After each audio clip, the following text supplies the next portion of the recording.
Hello and welcome back everyone, we Weeb Online, and today I'm gonna continue the story What If Naruto Mastered How to Edit Seals Part 16. If you enjoyed this video, please give it a big thumbs up and watch more videos like this, subscribe to my channel and turn that bell notification on so you never miss an upload.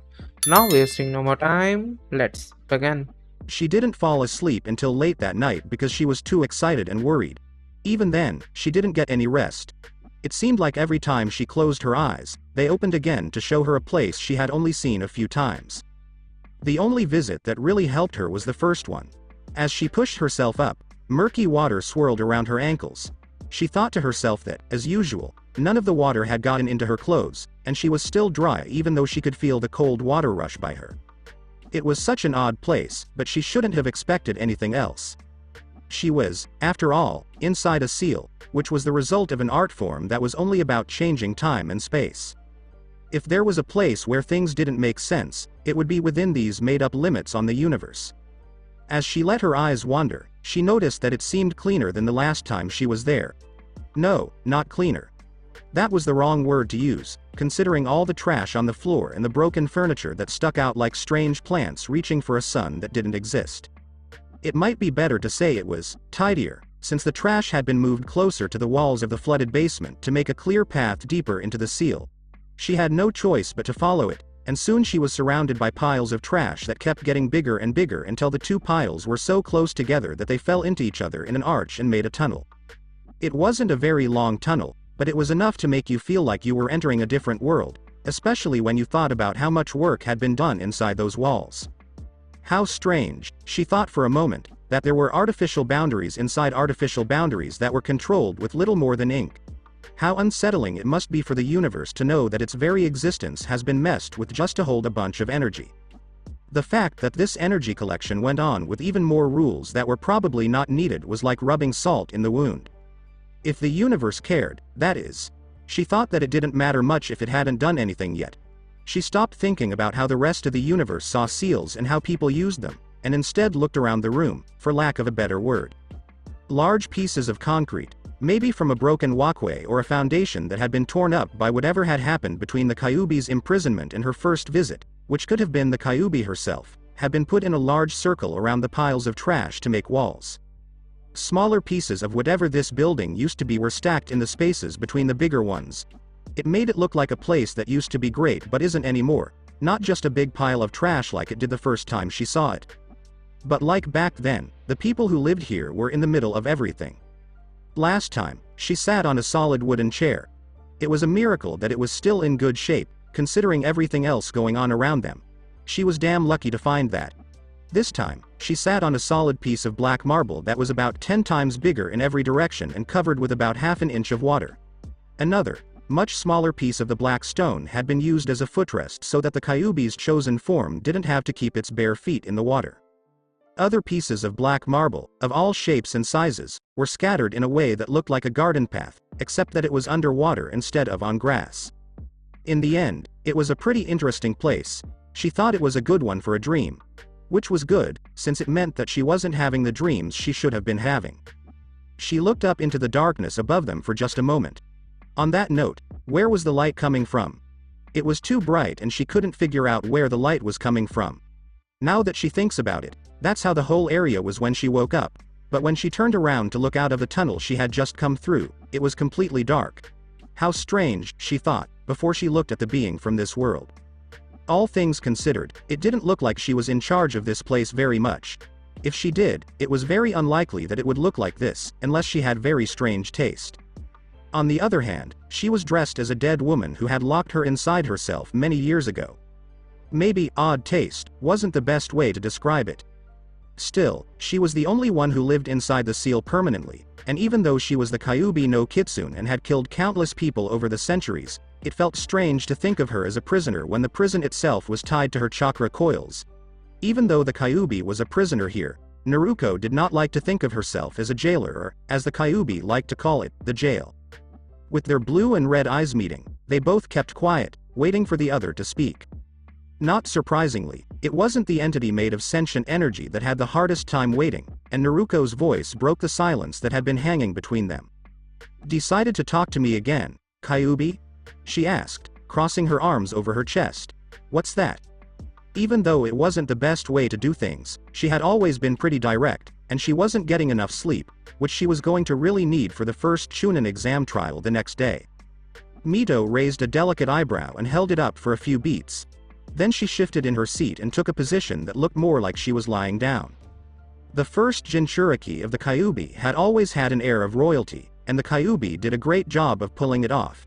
She looked like the queen of this strange land, ready to judge the bugs crawling on the ground around her feet. There was a reason I stopped talking to you, girl. The voice was as cold as Naruko had expected, and it had a bite that was perfect for how she was feeling at the moment. It was strange to think that this was the same woman who had been crying when she found her on the trip with her mother. This was the same person who had been so desperate to get back to her brother that it was willing to give her full control of all of its vast powers. She had, of course, also tried to use this power against the brother the Kyubi was so desperate to get back. It was really no surprise. I made one mistake, and I was mad, Naruko said as an excuse. You know how your power changes when you're angry, and I'd been practicing using it for years. At that point, it was like second nature. Yet that one mistake hurt Naruto-kun. You could have killed him or, even worse, driven him away from us forever. She had said, we, when she meant, me, but Naruko had to admit that it would be terrible if she could never get along with her brother again. Unlike the Kyubi, she didn't like being called Mito, even though or because of the form she took. She would rather Naruto die than the Kyubi. She could understand why the Biju felt the way it did, though. She could deal with him being gone, but it would be hell for her if he was still there but she couldn't reach him. Naruko wouldn't be a problem for the Kyubi, at least, as long as her brother was happy. It wouldn't be easy, but she could accept it and keep going until she fixed their relationship, even if it took her the rest of her life and she never really reached her goal. And now you want to talk to me, he said. It was both a statement and a question, and it was enough to get the old being to keep talking. Yes, I know that for sure, Naruko said. The Kyubi nodded, and her eyes narrowed in a way that looked almost accusatory, as if Naruko had done something terrible on purpose to hurt her. You know what we agreed on, and you know what I want. So far, your progress has not been good enough. In fact, she said after a short pause. Her face showed anger and irritation at the same time. It looks like we're further away from finishing our deal than we were before. You've gone backwards, and that's not okay. It's not like we don't want the same thing. She changed her mind when the Kyubi looked at her. Or, at the very least, that our two goals align so that we both get what we want from the same action. That is, repairing my relationship with my brother. It's just not easy when I don't get to see him very often. I mean, he was gone for a month. Being on different teams is bad enough, but he's always gone on trips or on missions with shinobi he's befriended who are higher in rank. The Kyubi made a smirking face. Right, she said, and in a sudden change of mood, she almost purred. That leads right into what I want from you now. Before Naruko could protest or say she didn't understand what she was saying, Mito went on. Naruto-kun doesn't have a team, so he goes on missions with higher-ranking shinobi. If I'm not mistaken, you're about to get a promotion, right? Naruko wasn't stupid. She might have been naive, but she wasn't dumb, and she quickly got what the Kyubi was trying to say. It wasn't a bad idea at all. In fact, it seemed like the best thing to do given the circumstances. This could be just what she needed to start making up with her brother after they had grown apart. That is, if she made it to Chunin in time for the test. She said, that might actually work, with a mix of hope and reluctant respect on her face.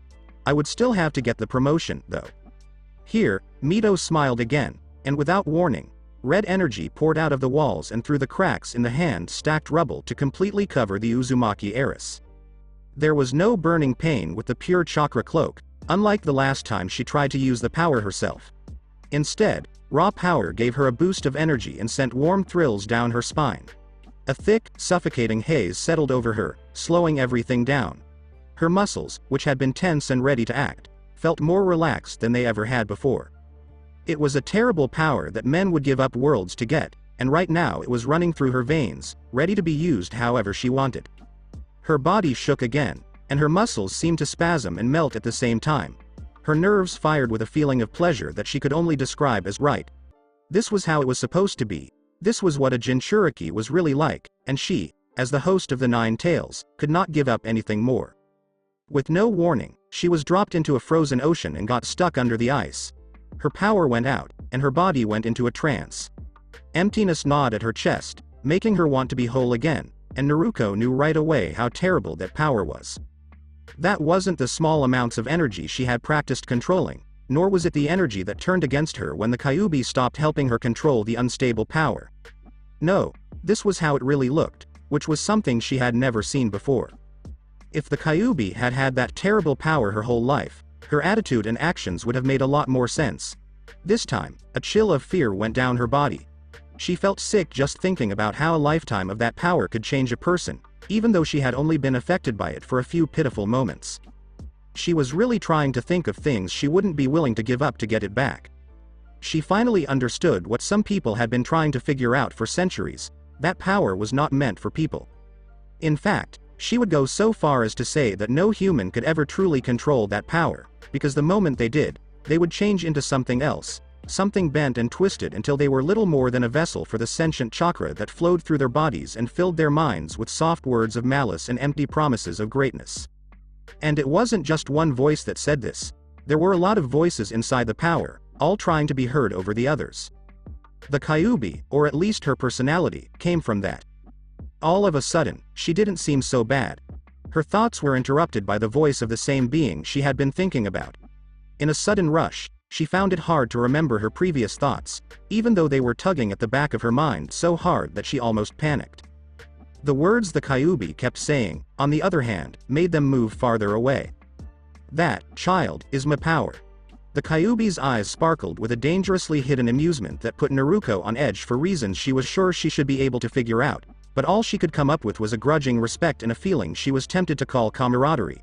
What had caused that to happen? And it's yours for as long as the tests last. She had just felt power, but why was it all she could remember as a fuzzy feeling of warmth and pleasure? Was that how her chakra really worked? Did the Kyubi feel that way? No wonder she thought she was better than everyone else. She would, too, if her chakra always kept her feeling like she was on cloud 9. She didn't see how the Kyubi's tongue shot out to lick her lips when she said, "I expect you to become a Chunin so we can go back to Naruto-kun. Once we get him, you can keep the power, because I won't need it anymore." She knew there was something wrong, but the only thought she could come up with seemed too small to be a problem. Still, she couldn't shake the feeling, so she said what she was thinking. She kept saying, "Naruto ni isn't an object." Mito gave a happy smile.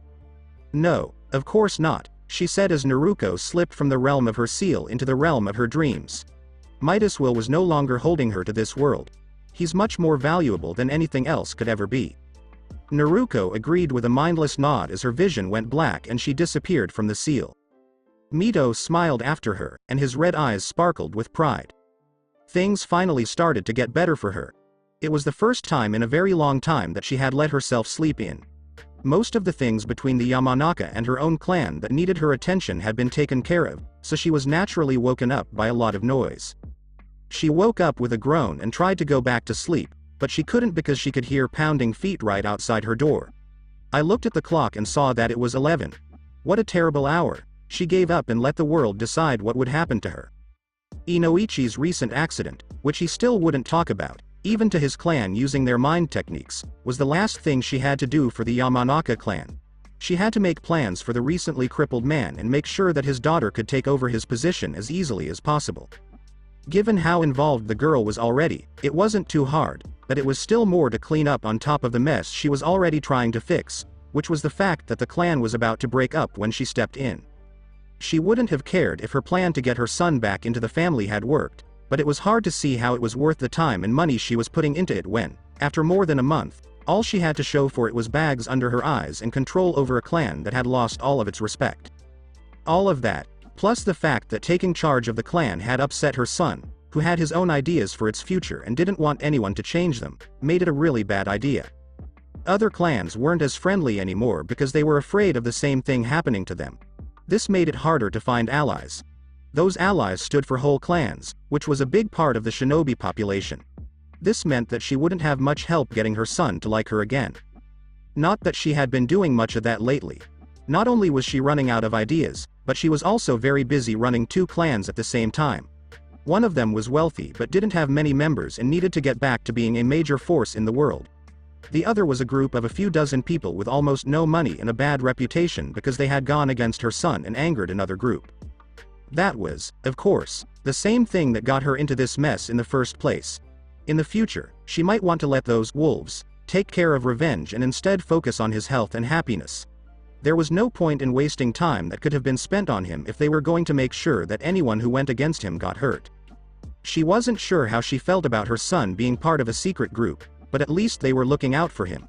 At least for that, she was thankful. She had to think of a way to get him back into the family, even if it was just as a family friend. At this point, she wasn't picky at all. Since she had been rudely woken up from her peaceful sleep, she might spend today thinking of ways to show how much he meant to her. In fact, to them. Due to her work, she hadn't seen Naruko much. Maybe they could get together and talk about how to get Naruto back into their lives. This could help them bond. Again, loud footsteps stomped past her door, and she thought, talking about Naruko. What in the world is she doing? They didn't bother to get dressed because they were going to be lazy all day. She instead put her red comforter, which was quite fluffy, around her shoulders like a robe. Satisfied with the amount of comfort for the amount of work, she went to open her bedroom door and almost ran into her daughter who had just come home. A blur of orange and blonde sped past her, narrowly avoiding a crash, and kept going while saying, "Mornin'." Kushina blinked as she watched the figure leave, then shrugged and began to slowly walk down the hall, her comforter trailing behind her in a long line. It was a mess in the kitchen. It couldn't be said any other way. Shinobi tools were all over the place, breakfast was being made in different places, rations were set out next to fresh extra supplies, and her daughter ran around checking everything 3 times. Kushina didn't even want to think about the huge stack of explosive notes next to the ready paper and half-empty inkpot, or the medical supplies that doubled the number of things being prepared, most of which were chakra pills and pain relievers. Kushina had no idea what her daughter could be up to. Even for a chunin on a very long mission, which her daughter was not, these supplies shouldn't be necessary. She wondered idly if Kakashi was up to his usual tricks and doing things to annoy everyone. She could see him making his team think that they were going on a mission for the next year and a half and that they needed to be ready. He would also be late, then make fun of his team for trusting him. The one time they didn't believe him and didn't pack, he would give them a mission just to make them pay for not doing what he said. Usually, this would be a funny thought, but not when one of her kids played for him. She raised one eyebrow and asked, "Have you had enough, Sunflower?" If the Uzumaki coffers weren't so full, she might have been worried about how much her daughter had collected. Even though they weren't tasty, those dry rations were damn expensive, which is what you'd expect from anything that could save your life. She probably hadn't been home this late in the morning in a long time and wasn't expected to be there at all. As her daughter turned around and reached for a kunai, she almost dropped the eggs she had gone to start cooking. Well, training with Kakashi at least made you stay on your toes. Few genin took things seriously enough or had enough experience to immediately go into a defensive state. Or perhaps that only happened in Konoha.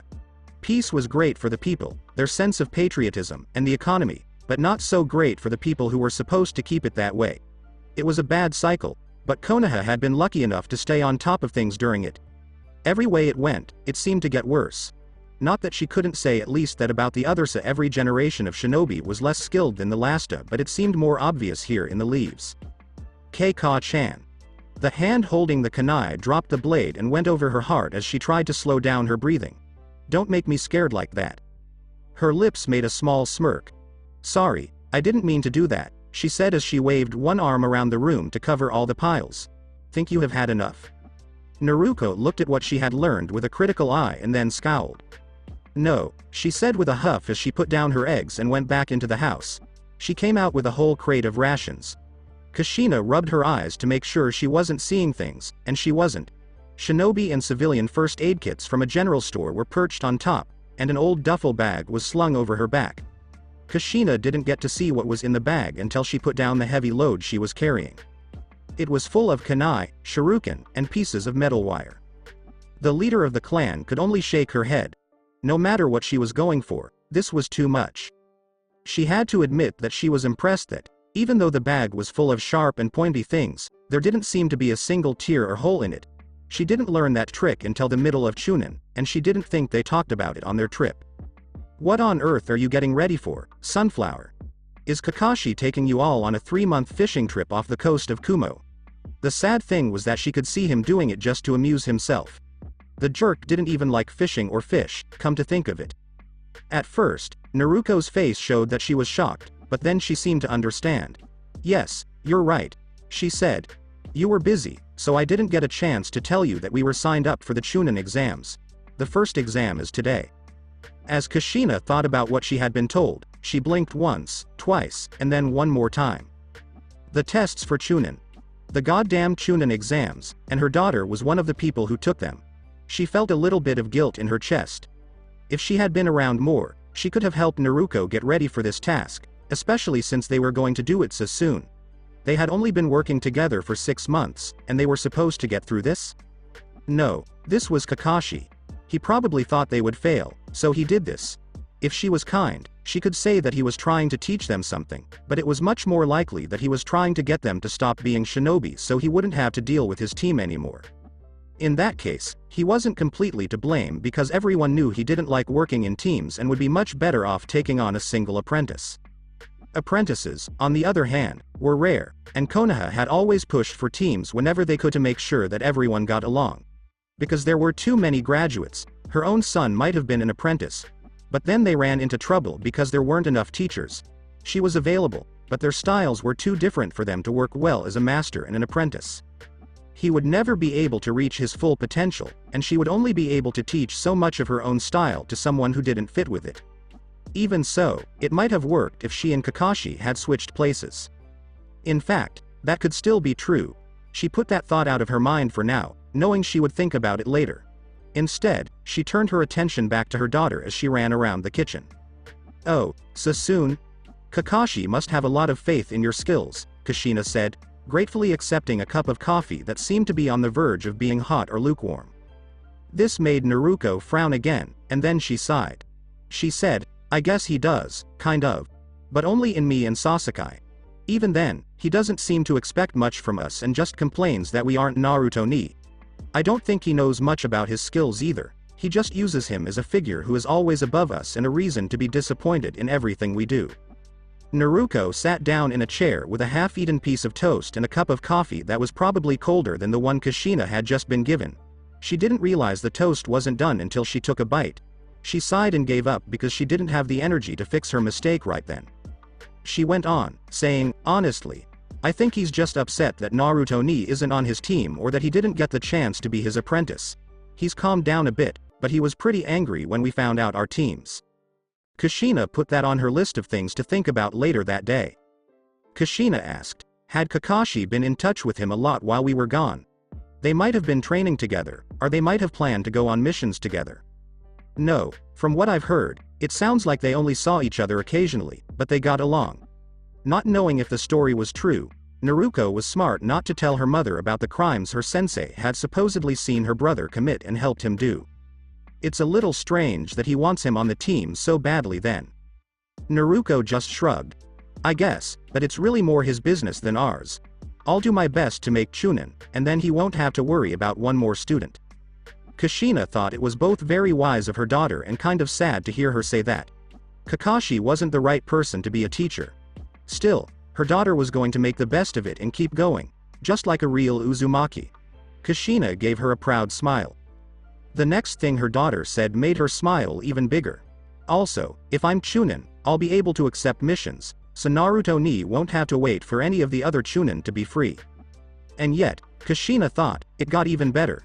And if even one of us becomes Chunin, we might be able to swap them out for Naruto, making it a team of genin and giving him a chance at the next exam.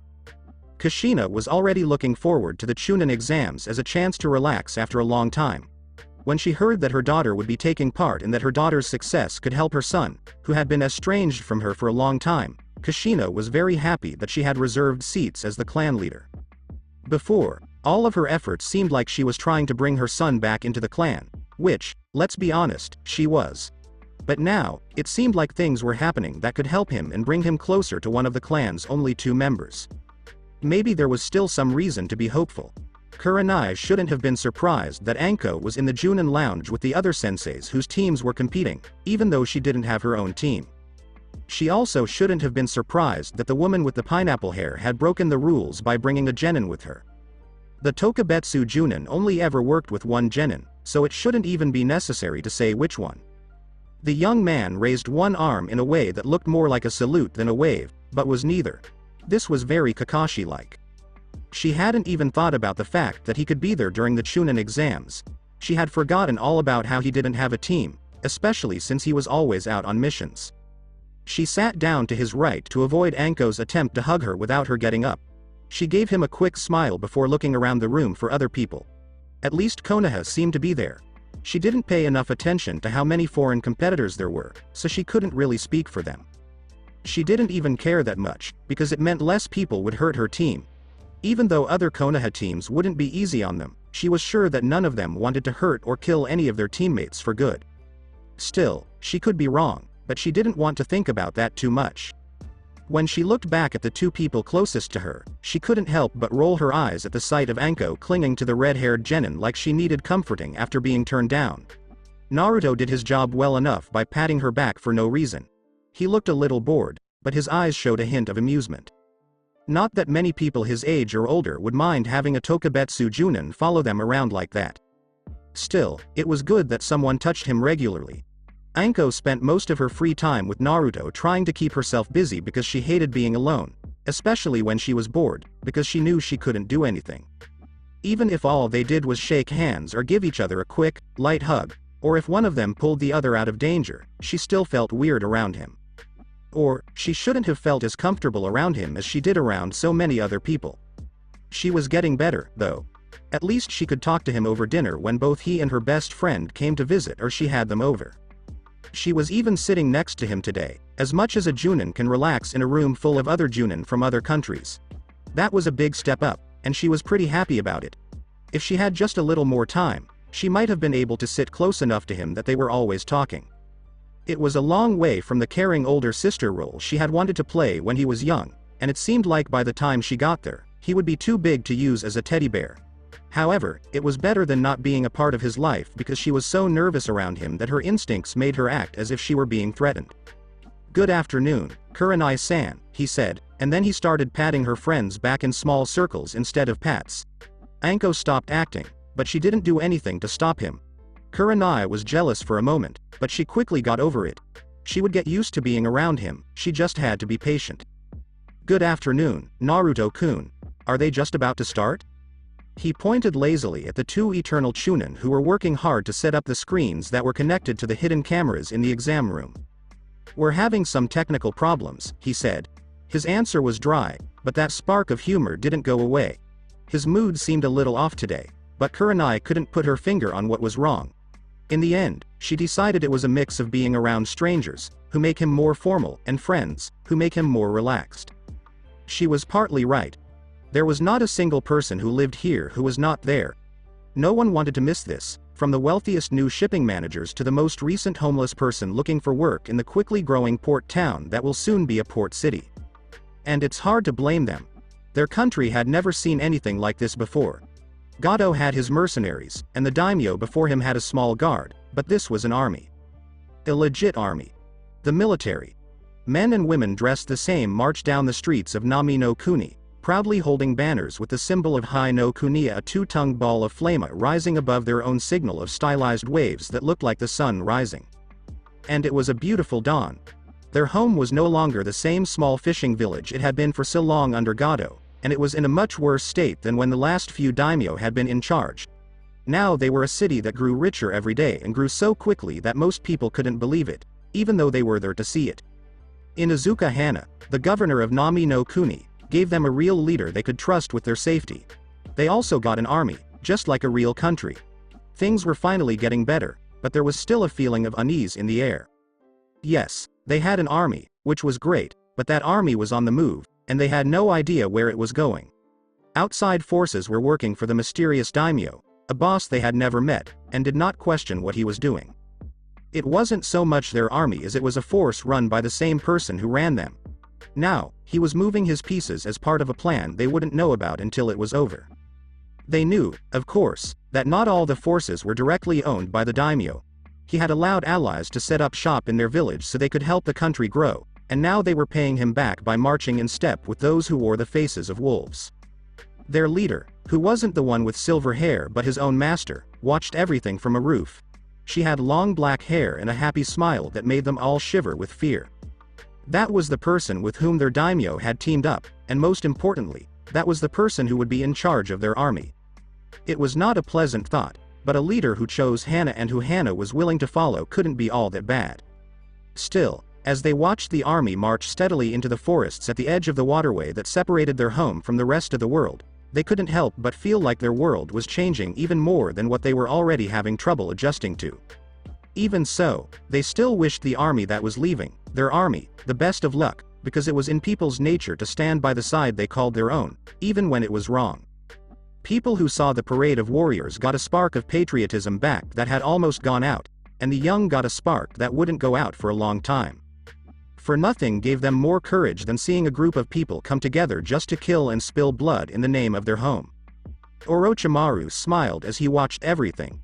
The time was almost up. He didn't care about the people around him.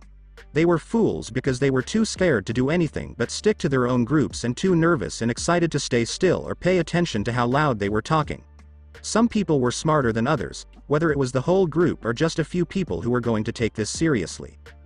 Before, seeing such skill would have made him happy, not because he also took things seriously, but because it was the closest thing to a threat he would face and, therefore, a better sign of his existence. But now he was facing a real danger to his life that could make him disappear. A god of flesh whose skin was like the moon and whose hair was made of the freshest blood. He was war, he was death, and he was someone who made his mother shiver with fear just by being near him. One day, he was someone who would lie dead at his feet so that his existence wouldn't end. It would be the best proof there could ever be that he exists. He wasn't ready, though. Not yet, and maybe not even in the next 10 or 20 years, but he would be one day. He just had to keep moving forward faster than the god could get stronger. That led to a problem. Of course, how did the strength of the god he had met come about? Was he born to it, like he was, or did he have to do something to get where he was, even though he was obviously God? He was curious about this, Naruto-sama. Yes, Naruto-sama was right, because it was clear that he was now much stronger than he was. One night, as he sat on the roof of their hotel, he decided that was something worth respecting, even though he had never respected anyone before. He looked away from the groups that were in the room and glanced quickly at his siblings. Both were nervous, but neither of them was yet in a panic. He hadn't shown up yet, which was good. When they first got there, they both looked around the room to see if he was there. They then took turns looking around the room again and keeping a close eye on the door, switching places in case one of them missed something. Satisfied that they hadn't missed him, which he didn't think would be possible since they had met him before, they both kept a steady watch over the door. The puppet his brother wore on his back, wrapped tight in long strips of fabric, clicked and clacked almost too quietly to hear, but much louder than it usually did. Long, skilled fingers twitched irritably as nerves and adrenaline ran through his body. He was sure that a threat was only a few steps away and could come at any time. Before he met the living god, he didn't think much about his siblings, but now that he did, he paid attention enough to know that Kankuro's control would be very impressive even if his hands were shaking. On the other side of him, his sister probably didn't know that she and Kankuro had moved to flank their younger brother instead of standing together far away from him. She had her fan firmly planted in front of her, with her hands resting on top of it, and a constantly changing tattoo that he was sure showed the beat of her heart as she kept a desperate lookout for the possible opponent who had made a Biju give up in fear. One who was also part of an up-and-coming group of mercenaries that had just taken over a whole country and gotten a place in the Imperial Fire Court. Going against that, whether she did it alone or with the support of her whole country, would have been political suicide and probably very literal suicide as well. Since she knew more about politics than both of her brothers put together, the idea that they were outmatched on and off the battlefield made her a little nervous. That Naruto was way above them in every way, and that he might be in this exam, where she would be his competition, if that's what you could call it. She was pretty sure that the young man who could make a Biju tremble at his feet would be able to beat any genin who was unlucky or stupid enough to fight him. She would feel sorry for any fool in that situation if it didn't keep him from paying attention to her. She would like it very much if the person who scares Shukaku couldn't see her at all. Even though Gaara was now paying more attention, the fact that he was able to notice this and knew how his siblings felt showed how obvious it was. Moving his attention away from his nervous siblings, he would know if the man came in if they suddenly moved into more defensive positions, and if the other people in the room had any sense, if everyone else in the room reacted to the presence of the living god. Again, he looked around the room at all the different groups, which were mostly spread out in tight groups. Many of them tried to be serious and pay attention so they would be ready for whatever tests they would soon have to take. One group did not, and they were by far the biggest. They were rookies because they didn't look any older than him, or rather, they didn't look any older than his age, since he looked a bit younger than some of his peers. The size of the group alone showed that they were from Konohagakure, since no other village would send such a large group of what looked like mostly average young shinobi, and the headbands only confirmed this. They were probably taking advantage of the chance to get more experience and see where they stood in terms of where they needed to be to do well as shinobi. He couldn't blame the village for the fact that it made it more likely that Konoha would get new Chunin, especially now that he knew more about strategy. After all, he wasn't going to beat a god of flesh with brute force when he was already strong enough to scare mother. He did notice one person in the group, though. They were just as lively as everyone else, but they seemed to know more about what was going to happen.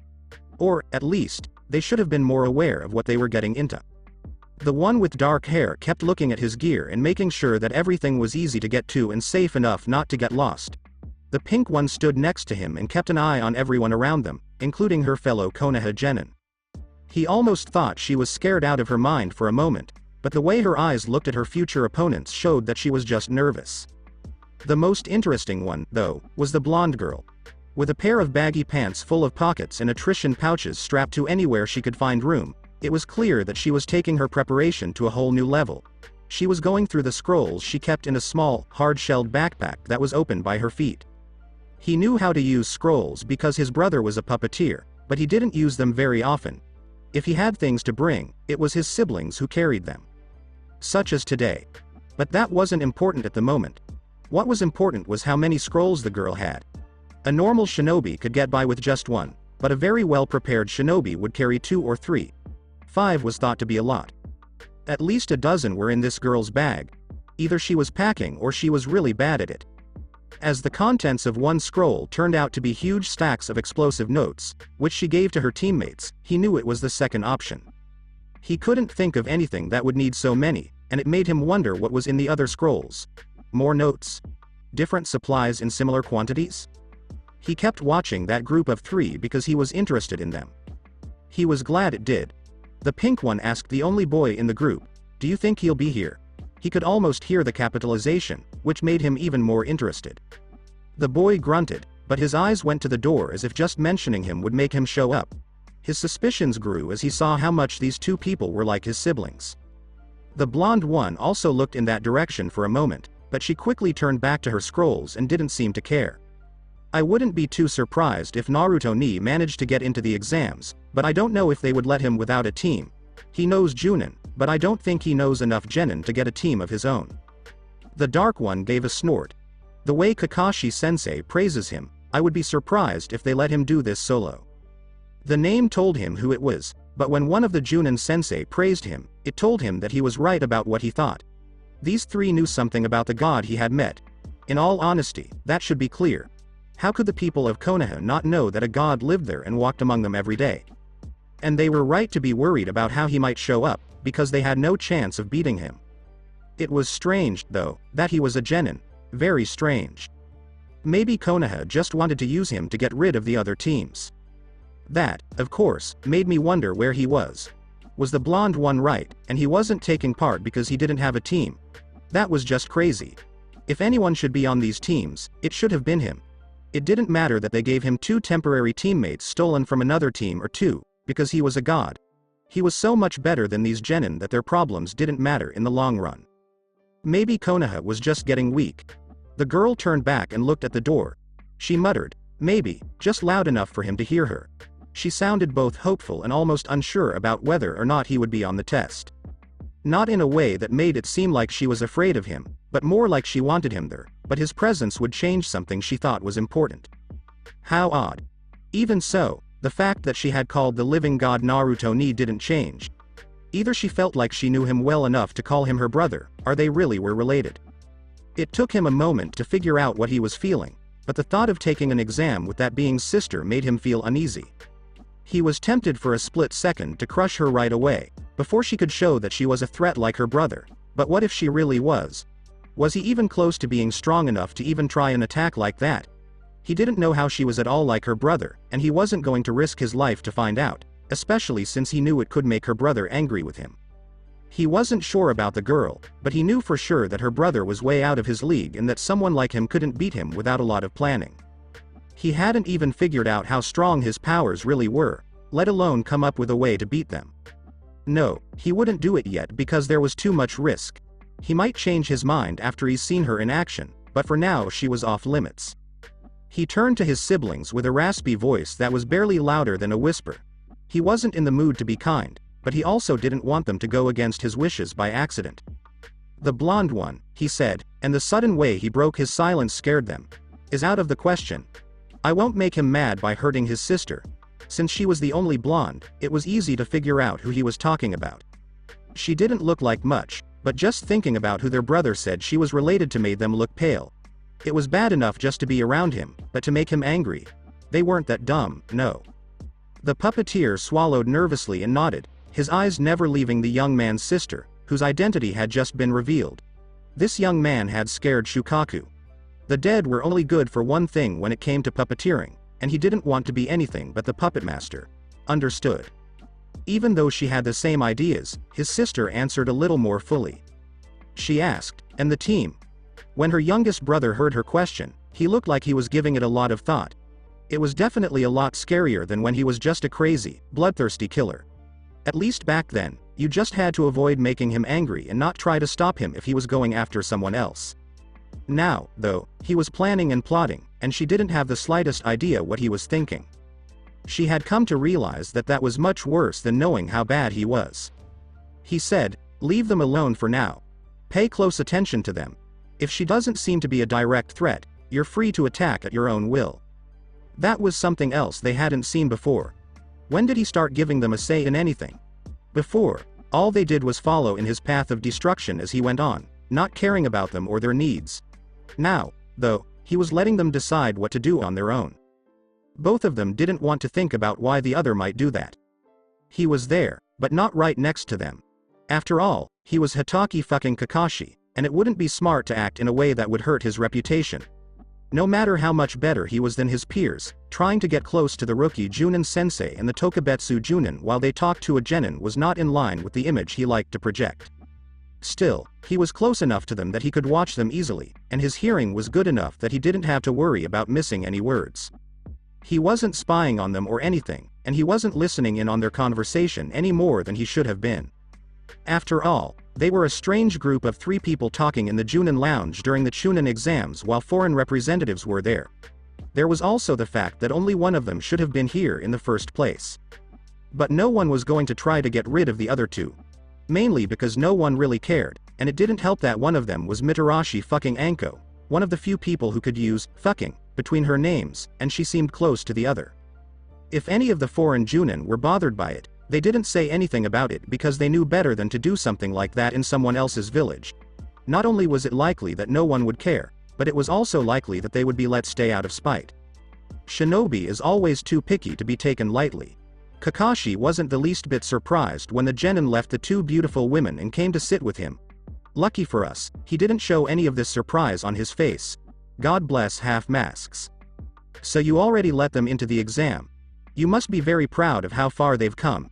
It was a little forward, but it got right to the point, which Kakashi liked. He wasn't the type to make small talk. "They do fine," the man said with a shrug. It would be a shame to take this chance away from them. The young redhead's eyebrow went up in question. "So you don't think they've moved forward enough, do you?" Kakashi thought for a moment before nodding. "They haven't made much progress for themselves, but 2 of them are able to use advantages they've been given. Only one of my students seems to have made much progress, and that's only because she doesn't share with them anything that would allow her to operate above the work she's put into training. Even then, the progress is still small. They don't get much from my teaching, and I'm not good at it to begin with."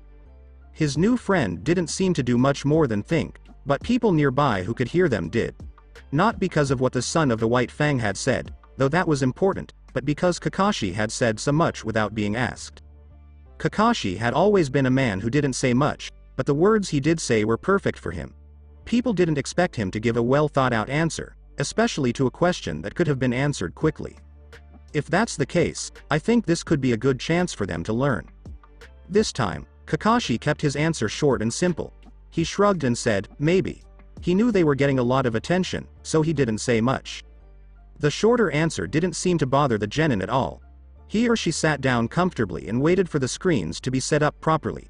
The Hokage's office was already set up to let him watch the proceedings, which had the added benefit of making sure that the right recording devices were already in place. However, they had to wait for the Eternal Chunin, as they were often called, because they were not very tech-savvy.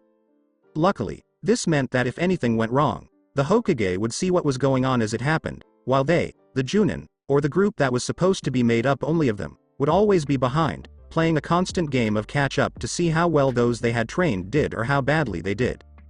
By the time they figured out something was wrong, the Hokage might have already fixed the problem. In the past, this had worked very well to stop fights before they could start. With that in mind, one had to wonder if the two Chunin in the room were taking so long on purpose or if the Hokage, knowing how bad they were, had put them there just to buy him time in a natural way. After all, being bad at something was about as human as you could get. Quite a few people even seemed to be very good at it. These two showed the best way to do it. So much that it was kind of annoying, to be honest. He didn't have much time to think about that, though, because the only Tokubetsu Junin in the room came in and squeezed up next to the young man like a dog greeting its owner after a long trip. It was strange, but it was Anko, so what did you expect? He thought that pretty much explained everything, and he wasn't the only one who thought that. He was, however, Hitaki motherfucking Kakashi, so his opinion of her actions didn't amount to much more than a raised eyebrow. He would usually say something, but since Naruto was there, he didn't want to say anything that might insult him, even indirectly, or make him dislike him. After all, he did like the boy a lot. You didn't think he hid bodies for anyone, did you? Strangely, the purple-haired woman was quiet and seemed happy to just be cuddled up to the young man. There were few other words that could accurately describe her current position, but he wouldn't say any of them. What, a year ago, there was that young person. 2. He thought it didn't matter much because what was important was that his little brother seemed to be good with women. The other girl was older, but this kunoichi was older. He was very happy. When he turned around to check on the Chunin, they seemed to be moving more slowly than the last time he looked. He couldn't help but notice that Kurenai was back where the group had started when they were moving. She didn't seem happy about being left behind, but she also didn't seem too eager to join in. In the end, it didn't stop her. She moved quickly, which made it look like she wasn't upset, and stood next to Anko. Even though he is far from Kakashi and Naruto, he is still close enough to this new group to be a part of it. Kakashi would agree that it was a bit strange. Unless, of course, his younger brother was more interested in women than he thought. Go Naruto. She tried hard to ignore the looks, but she was already worried enough about the test. She had been training longer than most of her peers, but her mother had never taught her anything that these questions were asking her to do. Even Kakashi wasn't the kind of person who would teach cryptology or physics beyond, hit hard and they get hit hard.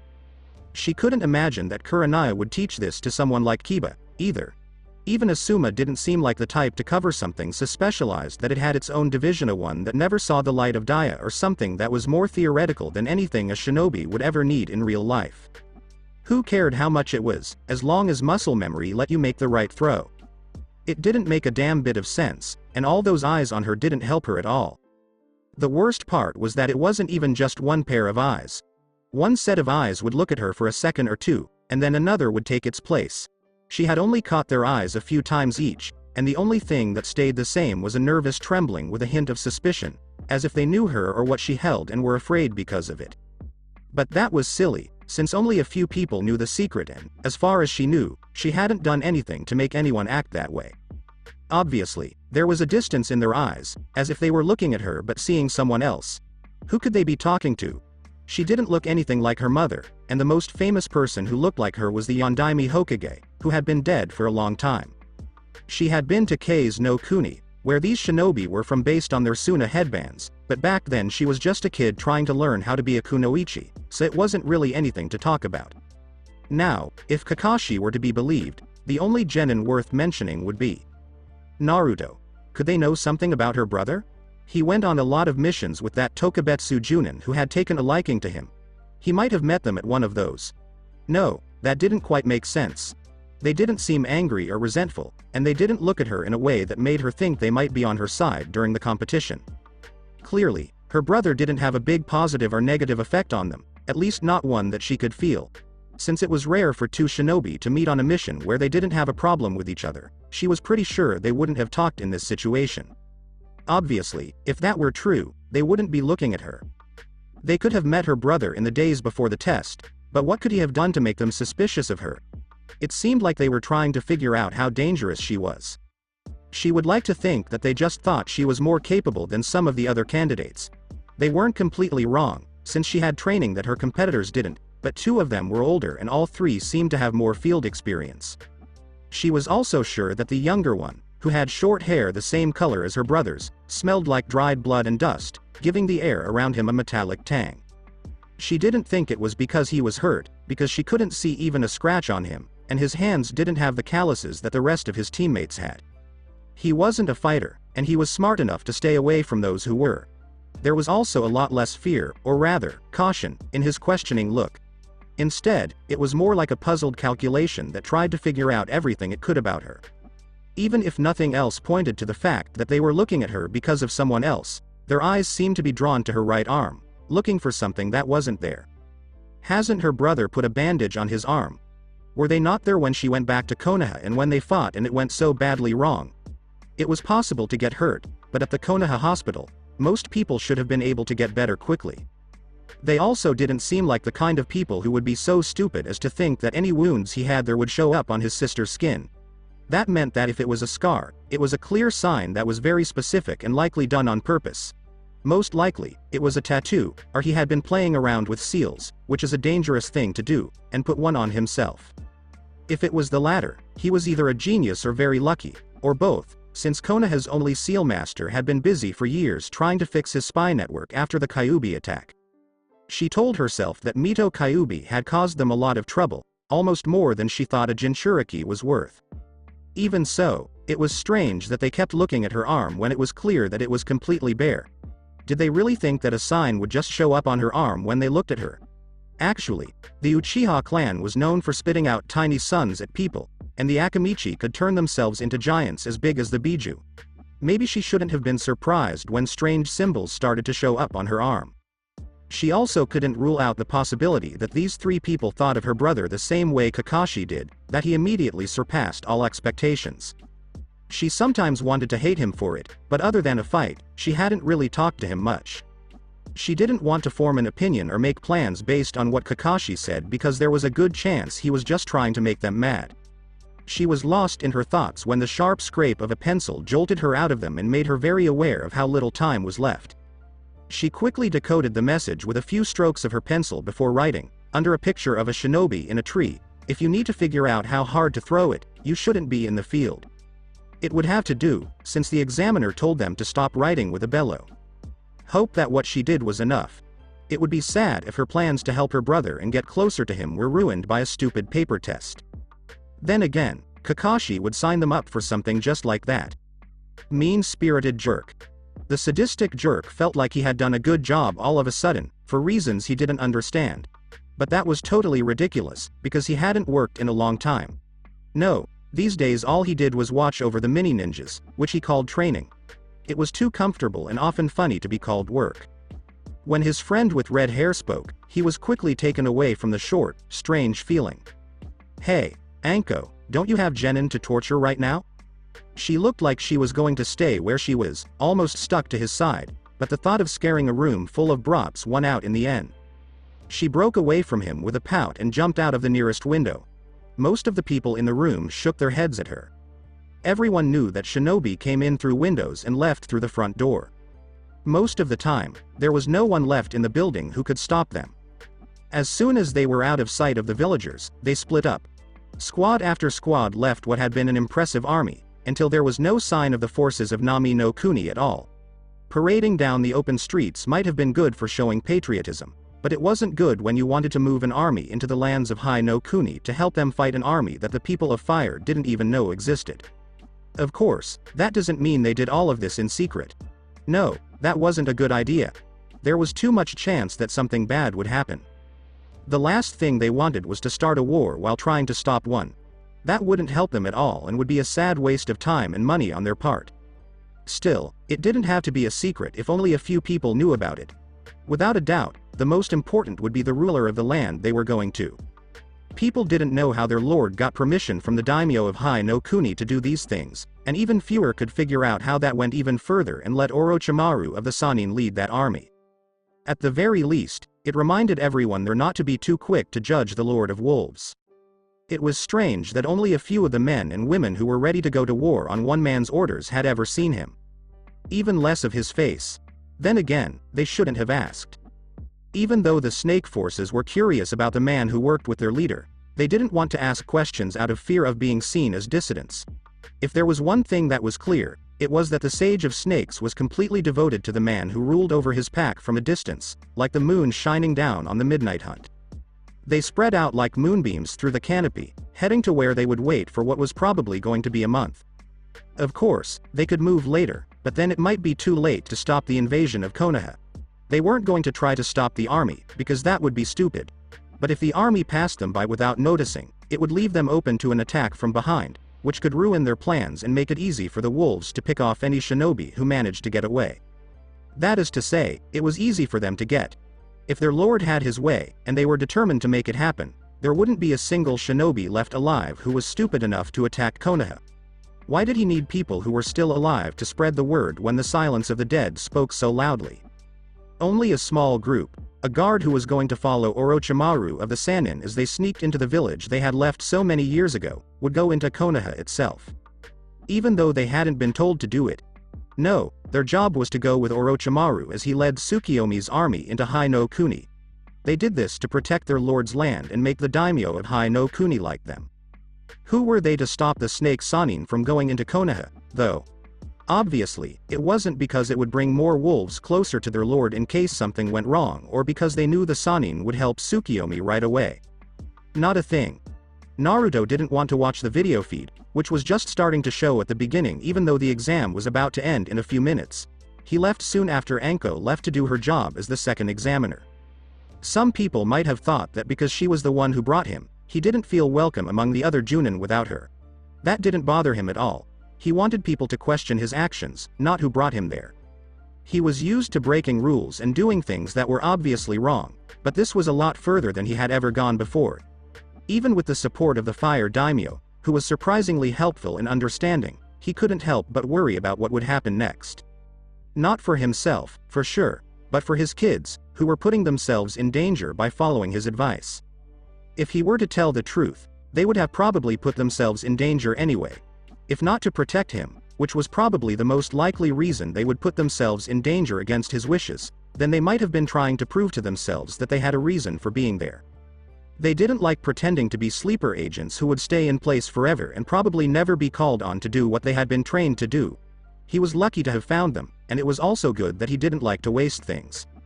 Now, the force he gave them back to has grown and is on its way to a battle that could easily start a world war, depending on how things go and how other countries react.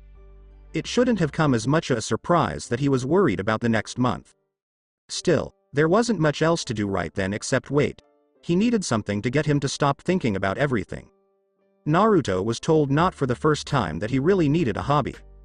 Konoha was just as careless about security as she remembered, but they were Anbu and she was a legendary Sannin. With a simple wolf mask and a guard of escorts in similar outfits, it was also very easy to just walk through the front gates without being asked any questions. Well, at least in the open. One of the guards had stayed behind to make sure the group had the right papers, but Konoha didn't want to hold the whole group of wolves since the daimyo of Hai no Kuni had accepted them and made their leader a noble in his court. People in Konoha and the countries around it knew it pretty well, and it was likely that people in other countries also knew. If they were seen stopping the group after the daimyo himself had given them permission to enter the village, too many questions would be raised. But the wolves were nice enough to work together in this way to make Konoha feel more at ease. It had nothing to do with the fact that it slightly cut down on the number of shinobi who watched their movements around the village. Nope, absolutely nothing. Okay, maybe a little. Everyone just liked it better this way. Even if she didn't care how they got in, Orochimaru didn't really care as long as they did. Naruto was here, and that was the most important thing, because now she was here, in the same village as him, separated not by countries but by only a few blocks that she could walk through freely, even though there could be dozens of them between them at any given time. Or at least as openly as a woman in a mask. She was also finding that the shorter distance between them was making things a lot harder for her. Even though she was so close, she still couldn't see him. Well, she could, but she was smart enough to know that she wasn't exactly welcome in this village, even though she was now a woman and no one would logically think she was the same traitorous sage from a long time ago. She had always looked a little bit like a girl, which was a shame. Not much, but enough for people to forget about her breasts long enough to recognize her and make a scene. Getting caught would affect more than just her and her plans. It would mess up Naruto's plans, and the snake summoner didn't want that to happen. Actually, both of them, though neither of them knew that. Sad to say, only one of them would realize how much the student and the teacher were alike in that way. Considering how much she hated him and now Hera, it couldn't have been the student. But the student was free to spend time with Naruto, whom Orochimaru loved very much. It was probably best that Orochimaru didn't know about that until she met him in person. After that, everyone could crowd around him and give him the love and attention he deserved as her Crimson Prince. Work had to come first, especially since Naruto shouldn't have known she was in the village proper, though she wouldn't have been surprised if one of her guards had sent word ahead. If that's what was going on, she was all for it. But it did make her realize that she needed to work on her own goals as soon as possible. She wasn't too worried that he wouldn't like what she was doing, but she decided not to take a chance. There was also the fact that if she met him, she probably wouldn't be able to get away to do what she needed to do, which would be a waste. She had a chance to get the tool that could make her dreams come true, which was a great chance. The Sharingan was the best way for her to learn the shinobi techniques she had spent her whole life studying. Some people didn't know that being immortal was just a means to an end for her. She didn't care about eternal life nearly as much as she cared about what she could do with that life, and nowhere near as much as she loved her godson. So, the sooner she got the Sharingan and made herself immortal, the sooner she could give all of herself to taking care of him.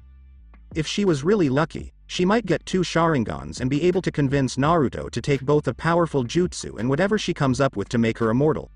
Then they could live forever and get so good at their skills that when people looked up to them, they saw only godliness. When it came to Naruto, the wolves didn't need any more proof. She was so proud of what he had done that she couldn't even put it into words. Still, when her job was done, she would have plenty of time to praise him for everything he had done over the past few years.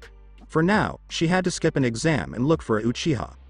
She felt a thrill of excitement run down her back. Oh, she would really like this. The first drink was enough to settle his nerves, and the second just gave him something to do while he let his thoughts wash over him like an ocean. He had never been this worried about anything before. It wasn't like him to be so worried. One could also say that he had never really planned anything like this before.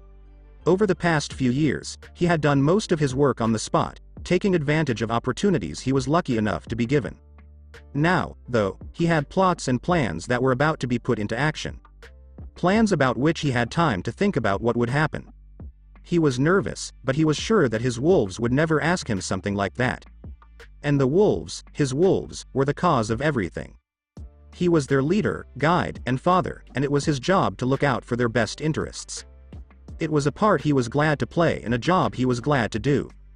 Knowing that, the worry was more than worth it. It was a small price to pay to make sure his kids were okay. Children. Even though it was a strange thought, he liked the idea that he was a father to so many people, that they all looked up to him for advice and would follow what he said without question. He knew that they had been his family for a long time. And an Uzumaki's family was the most important thing to them. But it didn't come out of the blue. There were both subtle and clear signs, but they were all missed. In this kind of situation, the short scurrying of scared animals was to be expected. The resulting silence, which seemed strange to him now, didn't get their attention because they were focused on the task at hand. That was a mistake. They knew the forest was dangerous because the crazy examiner told them so, but they should have stayed more alert even if they didn't know how dangerous it would be. This kind of mistake could have easily cost them their lives, and it almost did. It seemed like the world was kind today, but that didn't mean she hadn't punished them in other ways. The crash of a snake, a line of pale flesh, haunting yellow eyes that burned into your soul, and a poisonous bite that disappeared in a swirl of long black hair. Almost as soon as it started, it was over. "You belong to me, Sasuke-kun," a soft voice had whispered. "And if you're good, I might give you more presents like this one."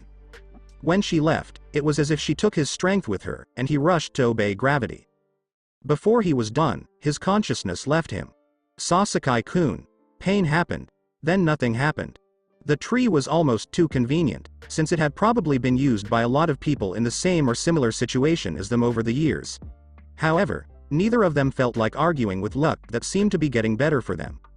If nothing else goes right, this might. And to think that the test had just begun. She thought there was room for things to get better, but also a lot of time for things to get much, much worse. The Uchiha had been a great deterrent, and even though he wasn't the strongest, that was her job. Thank you.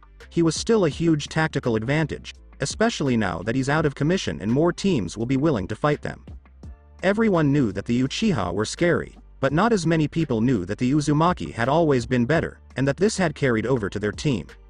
Even though she was strong, she wasn't so stupid to think she could take on a group of genin with more experience on her own. At least not by themselves. Shortly, everyone's eyes went to the flash of pink that had moved over to their fallen teammate and taken care of him. Not that she held the girl responsible. They both knew that the girl from the outside world wasn't good at combat or survival situations like the one they were in, and that she did her best work as a supporting character. But they didn't need that anymore. The Uchiha, Sasuke, was stable enough, but that didn't tell them when he would wake up or be able to move on. Even back then, there was a difference between being able to keep going and being able to help the group. There was a good chance that the boy would slow down the group and be a pretty expensive liability. If he couldn't make it, there was no hope for the other two because the test was based on teams. Almost all of their chances depended on whether or not their teammate would wake up and be well enough to not bring the whole team down. Victory might not have been the most important thing right then. They could always try again when, well, whoever it was less likely to get in the way. He was definitely not a genin, that was a given. For now, the main goal was to stay alive. They didn't want to risk getting killed by a more dangerous team or because they made a mistake and were being punished by the forest they were in. Promotion just wasn't worth the risk. At this point, she was seriously thinking about just sitting down and waiting for the test to be over.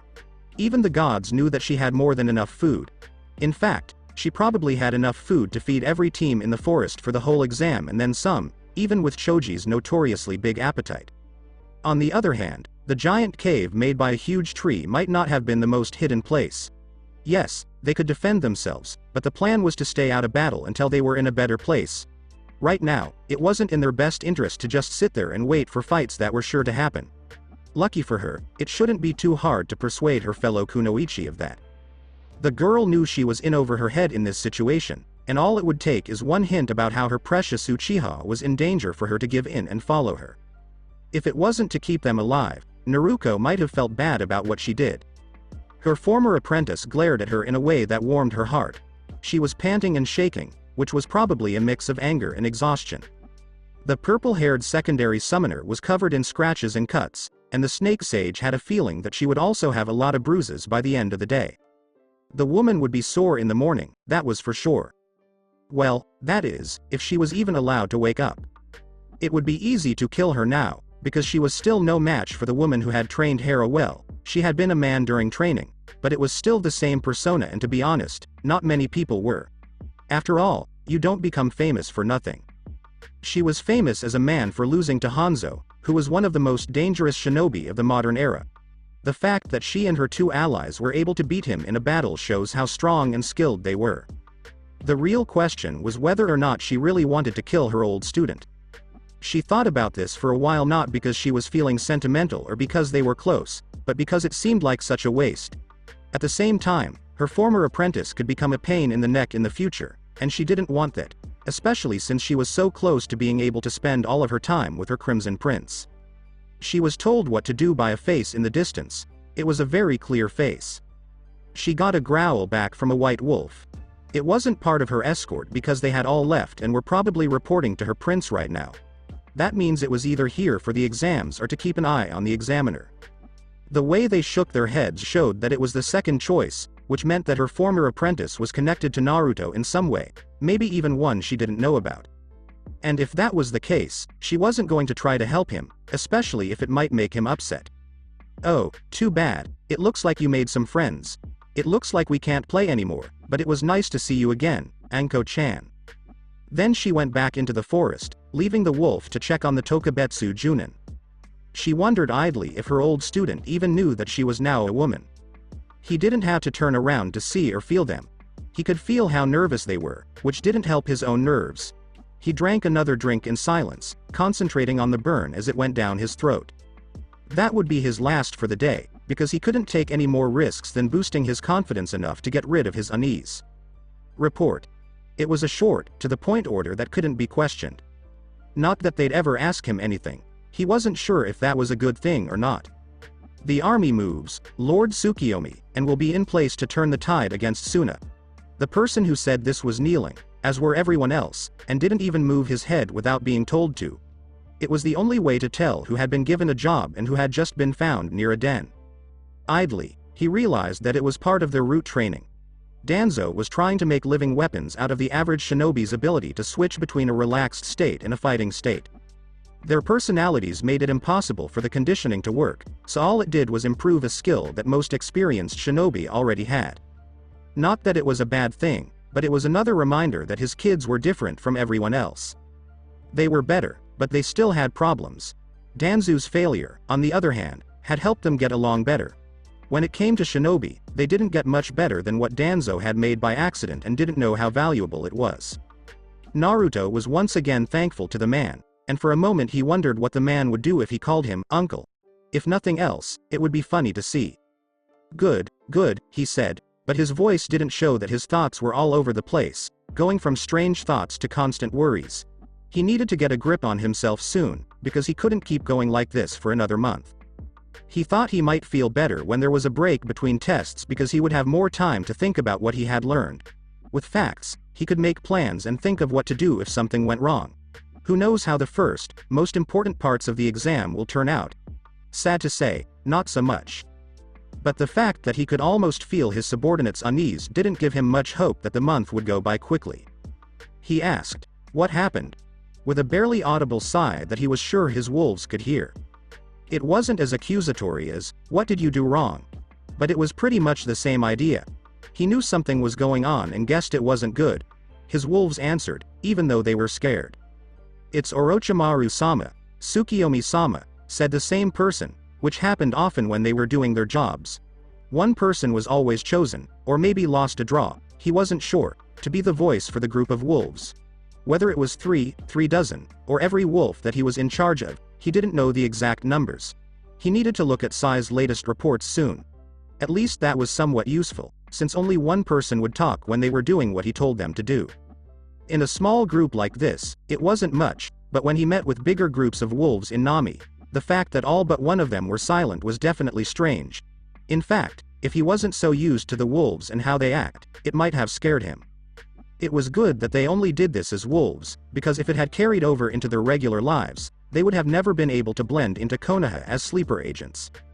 The wolf kept going, not paying any attention to what his master was thinking. They wouldn't stay with the big pack, which is another way of saying the army he had gathered, but instead came inside Konoha's walls. We don't know what they're up to, but as soon as they got here, they left. Naruto thought about it for a moment and then let out a soft hum. I see. How did Orochimaru Dono get into Konoha? His feeling of unease grew, and for a moment he thought of naughty chibi wolf children who had been caught trying to sneak sweets before dinner. It was kind of funny to think about. We, dressed them up as a wolf, Tsukiyomi-sama. Naruto gave a quiet snort. Quite apt, I'd say. Tsukiyomi-sama? Asked the wolf, who didn't understand. His friends were just as interested, but they kept their mouths shut. It makes sense for them to be dressed as a wolf, he said, still not looking at the people who had come into the room with him. Because they were let loose among the sheep. His nerves were the exact opposite of how calm he was when he said that. Just what he needed. Orochimaru doing something he didn't know in the village while he was trying to get the wolves to stay low so he wouldn't scare Suna away too soon. He said, split up, find them, and keep careful watch. If you can, try to get the snake sage to come back here or to the den. I don't want them wandering around when an army is hiding in Hai no Kuni. As you wish. Tsukiyomi-sama.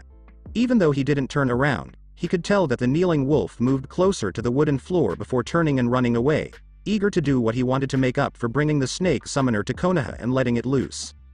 Naruto sighed and rubbed the bridge of his nose before going to his desk. You might as well look at the reports because they might keep him busy for a few hours. This is a bad idea, he said, and the sound of his voice showed how much he didn't like the situation. Fairly speaking, it wasn't that different from his usual voice. Still, she chose to ignore his comment and instead pay attention to the figure who was slowly moving away from them. The bad idea could be that he was going off on his own, or it could be a warning that if the most powerful clan of his destination found out his secret, they would have even more problems than they did before. Even though both of those reasons were true and she agreed with them, they were not what made her current company unhappy. She asked, "Do you have any better ideas, Zabuza?" Without turning around to face the Red Kiri shinobi. They were all technically bad, but he was one of the few people who was known for it. "Yeah," he muttered. "About anything else? I keep telling you that reaching out to them won't do any good. You know we don't really have much a choice." He had a short, sharp snort. It also didn't sound very happy. "I do. And they will soon enough if they don't already. That's the last thing we want. They helped Wave, so why shouldn't we?" She hadn't turned around yet, but she knew that as soon as she did, her hands would go to her hips, which wasn't very leader-like. She was supposed to represent her troops and set a good example for them, so she wouldn't make this argument, which they had already had many times before, seem bigger than it had to be. Her voice, on the other hand, didn't have any of these problems, and Zabuza could almost hear her hands resting on her hips. His answer was, they took over Wave. He had used it before, and he was going to use it again. This plan had a lot of problems, which were pretty well summed up in that one sentence. Still, he added a little more so she wouldn't try to attack him for bringing it up again. Either they live up to their names or someone saw them and gave them names that fit. Either way, they will tear us apart when we are weak and take everything for themselves. It's what they do. He shook his head and wished she would listen and save them from all the trouble with the people she was looking for. They are wolves, and they will eat anything they can get their hands on. Her arms, which were already crossed loosely over her large bust, tightened out of worry. Then they can eat Yagura, and when they're full, we'll send them back to where they live. He sighed but didn't say anything because there was no point. She didn't seem to want to believe that if they killed Yagura, this would become their den and be another place they had full control over. If rumors were true, Nami no Kuni was already theirs, and they had found help from Hai no Kuni. Since they knew this, there was little doubt that they touched the shinobi village of Konoha, Hai no Kuni. Zabuza wondered how much of the world they would really be able to get. And how much of it would happen during his lifetime. The only sounds in the room were the slow shuffling of papers, broken up by the scratching of a pen, and the constant blowing of a slow-turning fan. Even though it was already late afternoon, it wasn't yet evening because the sun hadn't set yet. However, the light coming through his window was warmer and a little less bright because of the nearby buildings and the village walls. Even though his main office was in the den, he had been doing more work in his apartment as of late. Even though it wasn't safer, he felt more at ease sitting at a desk in the spare bedroom. The apartment didn't have a spare bedroom when he first moved in, but he got one because he left some of the wolves here while he was working on Nami no Kuni and going on missions with Anko. While he was gone, they decided to go ahead and move around some of the walls. The landlord had not been happy. Luckily, a little money enough to buy a pretty big house on a nice piece of land and Hai no Kuni's House of Wolves' new status were enough to fix the problem. It also made him the owner of the building, as long as all the rent from the other tenants went to her. As things were, it wasn't the best deal, but it did mean that if he ever needed more space, he could just knock down more walls, and the landlady, or manager, would get less rent because there wouldn't be enough apartments for more people to live in. He didn't plan to do any remodeling anytime soon, which was good for her, and he was careful not to tell the other wolves anything about that deal. They didn't need to know that they could get away with it. He stopped thinking about his new office and instead paid attention to the papers in front of him. Sai and Mai had worked hard on their reports, but he hadn't spent as much time reading them. Given the comments that had been hidden inside them, it was clear that the two of them knew and were just waiting for him to find them.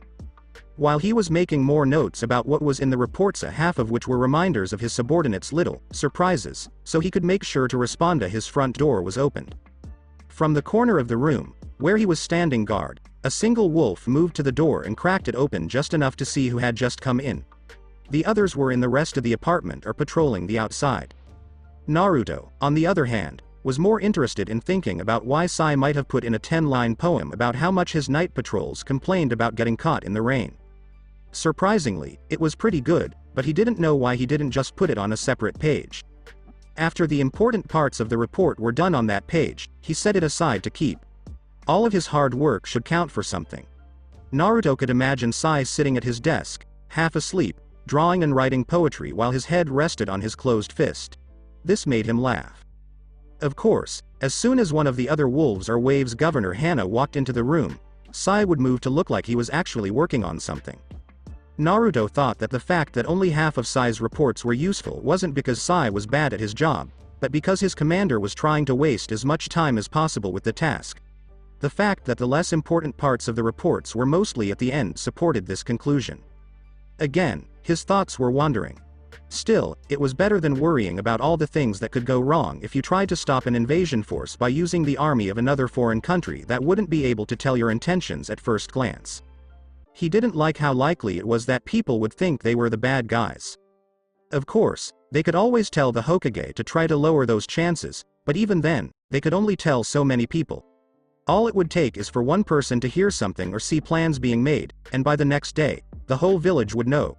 Even if it didn't, if enough shinobi acted hostilely toward shinobi from a village that was supposed to be a friend, Suna would notice and it would look bad to any potential clients who saw it. Some people might say that scaring Suna away would be enough to do the job, but they aren't seeing the big picture.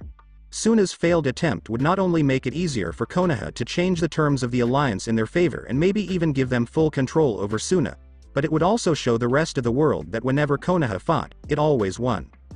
Shinobi had never lost a war, and if Naruto had his way, that wasn't going to change anytime soon. Even though an invasion wasn't a shinobi world war, Konoha was supposed to be at a disadvantage. If one person won, the others would be less likely to try to start something for at least a few years. That should be enough time for him to build up his power and make it harder for anyone to attack him in the future. At least those who weren't very desperate or didn't hate him and his kids very much. Even though it didn't sound like much, if he could stop any chance takers from doing anything, that was good enough for him. And he thought about the invasion again. He let out a long sigh, shook his head, and looked back at the stack of reports. Sei would be taken care of first, both because they made up most of the work with his generous additions, and because those additions gave him a lot of time to rest. He would have to pay more attention to Mai's reports, and there wouldn't be many breaks where he wouldn't feel like he was putting off his responsibilities. It also helped that there was less to go through. If he could finish the most important part, the rest wouldn't seem as hard. As he chose the next piece, he put another page of the read report into the basket so it could be thrown away. At this rate, he might be done by the time dinner is over. If he didn't have any other things to do, of course, but the sharp knock on his door showed that wasn't going to happen. "Enter," he said. When the wolf came in, he only gave him a quick glance before going back to work. The sound of his pen scratching on paper filled the room once more. When the wolf didn't try to talk after a few minutes, he looked up from Sai's latest attempt at poetry to look at the silent operative. This one actually got the point across for the report, so he was a little impressed. When they didn't want to bother him, asking them directly, "What is it?" usually got them to talk, but this one just seemed to get a little nervous. Still, he waited patiently for his child to get their thoughts together and find the courage to talk. He liked to think that, for the most part, he took care of his wolves the way his father would have taken care of him. The final answer was, "They're back, Tsukiyomi-sama," which made him raise an eyebrow. "Who has?" He thought he knew the answer, but it was best to be sure. "Orochimaru dono, my lord." The answer still seemed to bother the wolf a little, but he couldn't figure out why. "Good, so they found him then?" "Ah, no, Tsukiyomi-sama." He decided it wasn't nervousness, but rather some kind of shame. Orochimaru dono found a wolf on patrol and asked it to show him the way. Shame was confirmed, but he didn't know why they thought they had failed him. After all, this was exactly what he had in mind. He asked no one in particular, "Is that so?" He wasn't surprised when the wolf didn't answer. Only the operative would know, either because they knew it wasn't a question or didn't want to answer. Does the group looking for them know? "No, my lord, you're the first person to know about it." "Let's keep it that way." "Okay." He looked back at his papers, determined to get at least a few more done before he met with his godfather. He was aware that that could take up most of his time. He couldn't really say that, because that would be rude. He had until the end of the second exam to fill out the paperwork, and he didn't even have that much. He was lucky that Mai and her brother were there to help him out. We'll wait for them to finish their job and find our esteemed guest. I wonder what they'll think when they see him here with me and realize they didn't invite him. The wolf could tell that this was a punishment in some small way. After all their training, looking for Orochimaru for the next few days, even if they didn't stop, wasn't too bad. However, the pressure to find their target as soon as possible so they wouldn't disappoint Tsukiyomi-sama again would weigh on them the whole time. But to find them here in front of their lord would be terrible.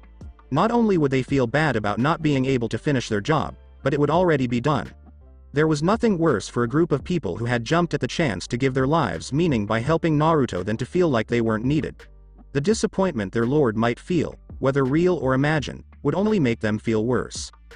The wolf who told them this thought it was a fair punishment and a lesson that would stick with them. He shouldn't have been surprised, since it was his lord who had come up with the idea. Understood, Naruto-sama. It will be done. The wolf gave a hasty half-bow, a more elegant version of their salute that was more appropriate for the daimyo's palace than Naruto's office. Then again, Naruto was now a daimyo, so it might have made sense. What about Orochimaru? Should I make room in the den for them? He looked up briefly from his work to shake his head. No, send them in. They couldn't wait any longer to see me, the young man told the guards. Have one of the other guards make tea for my guest and me, because this is likely to be a long meeting. Of course, as you say. With another half-bow, the wolf walked out of the room with much more purpose than when they had come in. They seemed to feel better now that they knew they weren't in trouble. By the time the door opened again to let in the guest he hadn't expected until he heard about it earlier that day, he had added one more page to the pile of pages he was done with.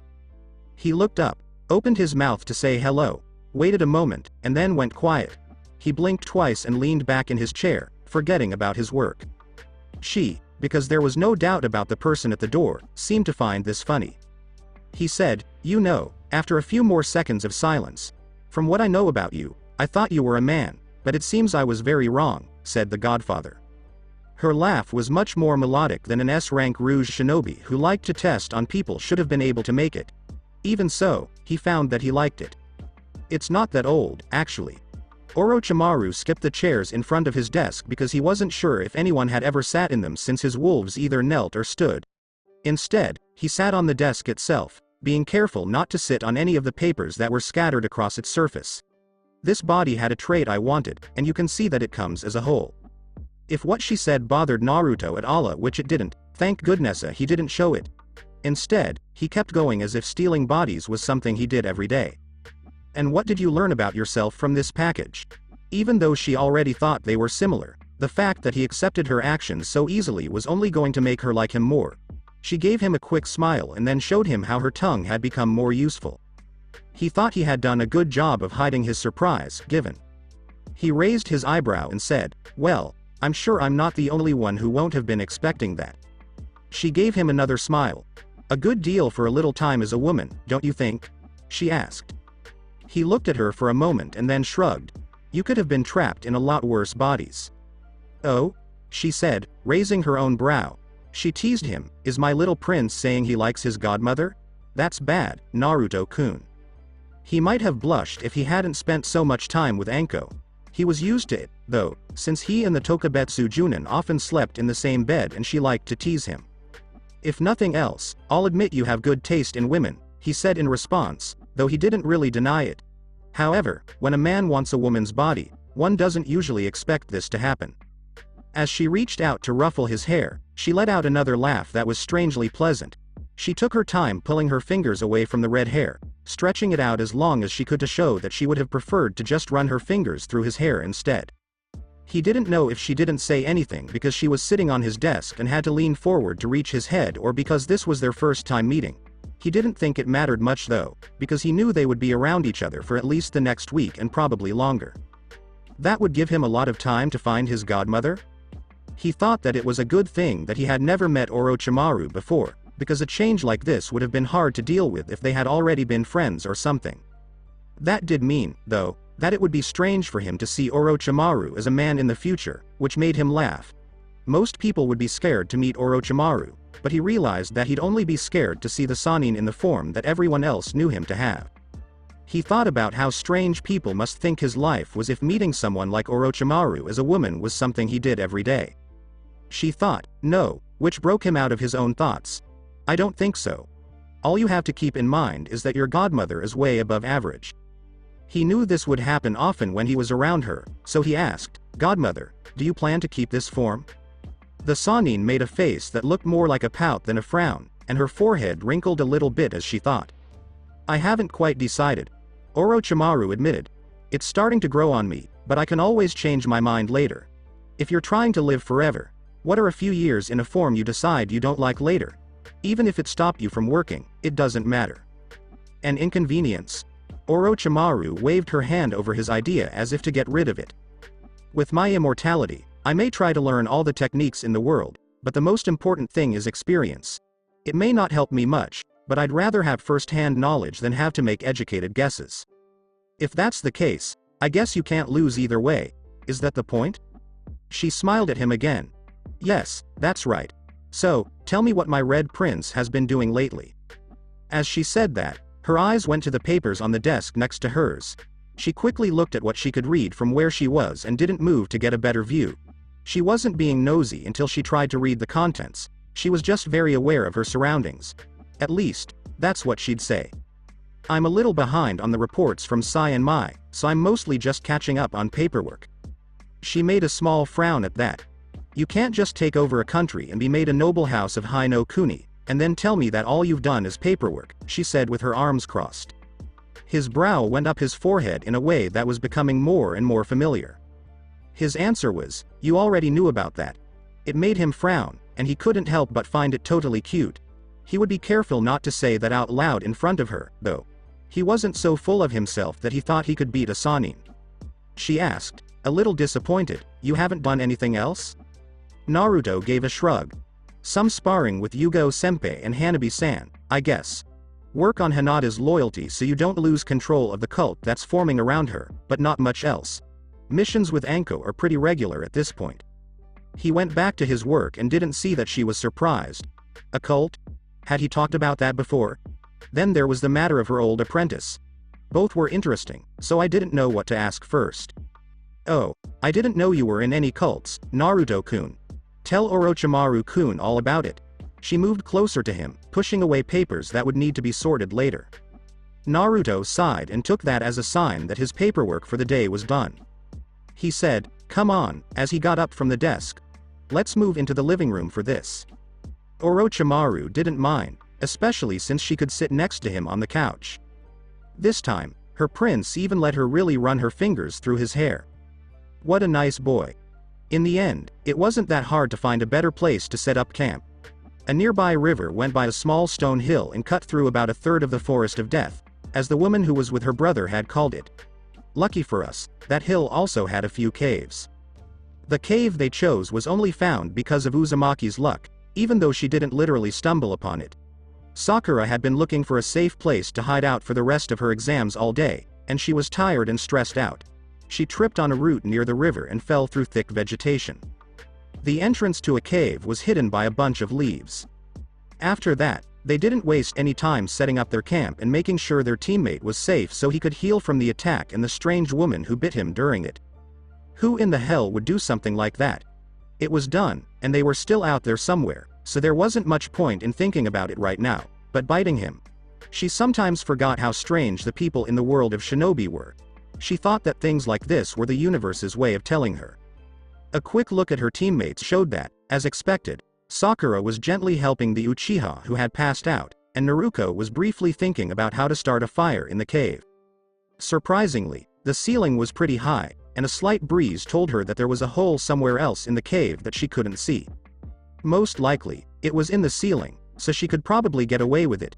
She wasn't sure, though, because of the smell and the chance that light would leak out during the night. She wasn't sure if the smoke would come out just to draw possible enemies to them or if the plants that covered the cave would block the flickering light of a fire completely. She finally decided that it was probably best not to take a chance. She sat down next to her two teammates, if only to be farther from the door and less likely to give away their location. Then she went through her supplies.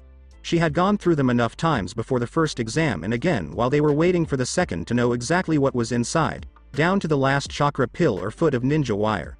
However, the task gave her something to do and gave her a sense of being ready that she wouldn't have been able to get any other way. Depending on how long it took Sasuke to get better if he did, that Issa they might be here for a few days.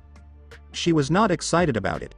The letter, which came from the silent agent who had once again sneaked into the compound, was read quickly after it was received.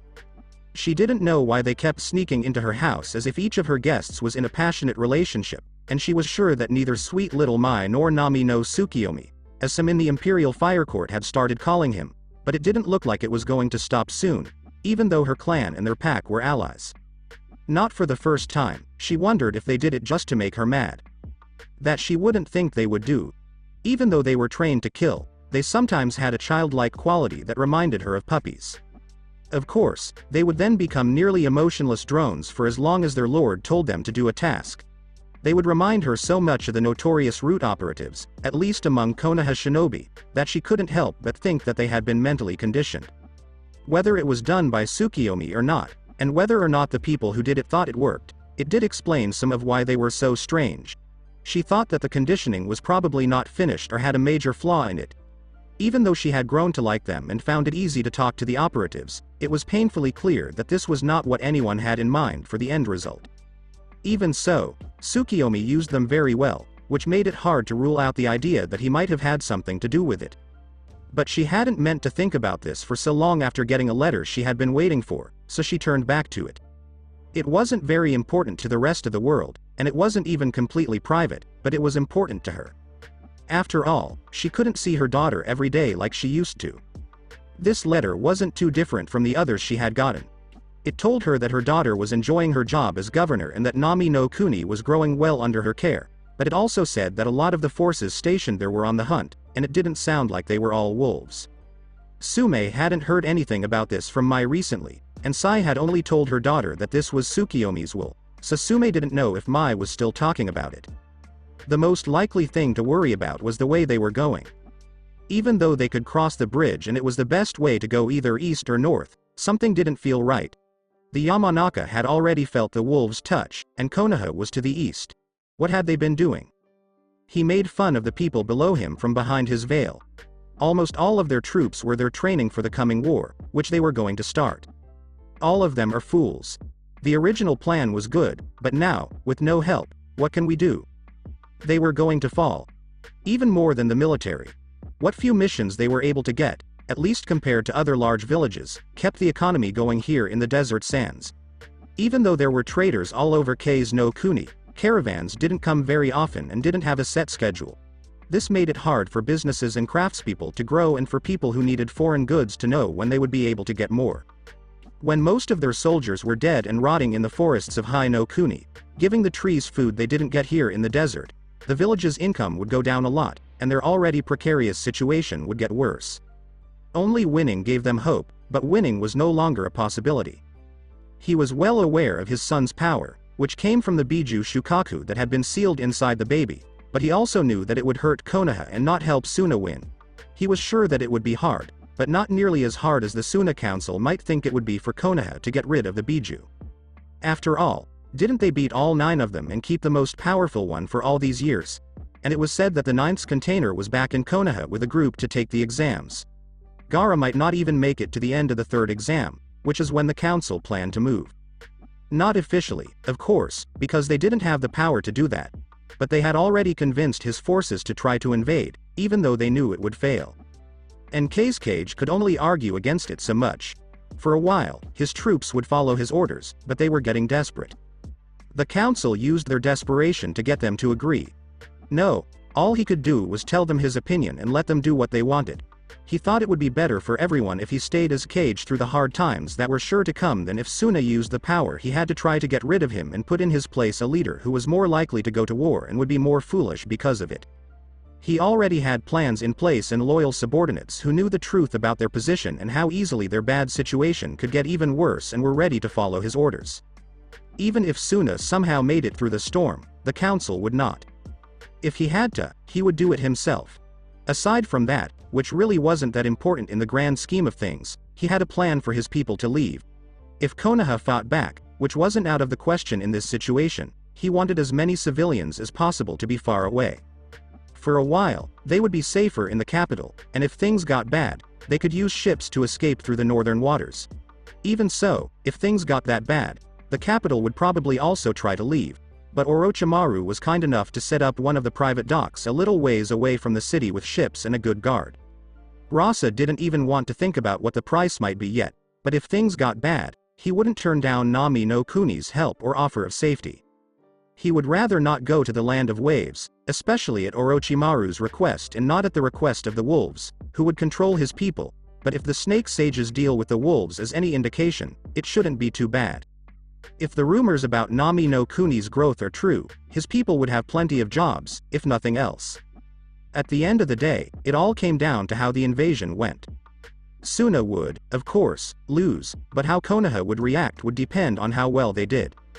Well, that and whatever power Orochimaru's godson might have in Konoha.